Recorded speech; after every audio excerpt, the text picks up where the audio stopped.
what's up mga idol? So for today's video, dahil ngayon, mahal na araw, Biyernes Santo. So ngayon, tayo? Short rides muna tayo. Kasama ko nga pala yung aking katulong. Yan ang katulong ko. Katulong sa buhay. So ngayon guys, papunta kami ng Naik. From Tracy Martires to Naik is 14 kilometers lang. Malapit lang.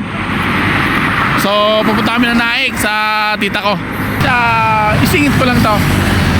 So sa mga nagra-rides dyan, sa mga naliligaw, sa mahiling mag-travel, so di ba mga naliligaw, huwag kayong mag-alala guys, hindi kayo maliligaw. Basta tatandaan nyo lang, pag nakakita kayo ng ganito, ito, sa gilid ng kalsada na mayroong kulay dilaw na simento, pag nakakita kayong ganyan, ito, kapag kayo naliligaw, huwag kayong mag-alala, hindi kayo maliligaw dahil ito ang ibig sabihin nito.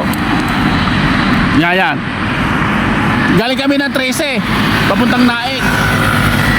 Ibig sabihin mayroon pang 9 kilometers.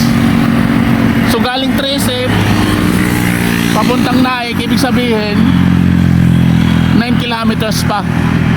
Yan. So kung galing ka naman ng Naik, papunta ka ng 13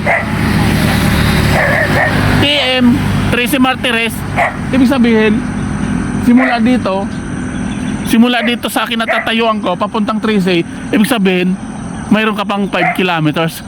So yan lang mga idol, tip yan sa mga naliligaw.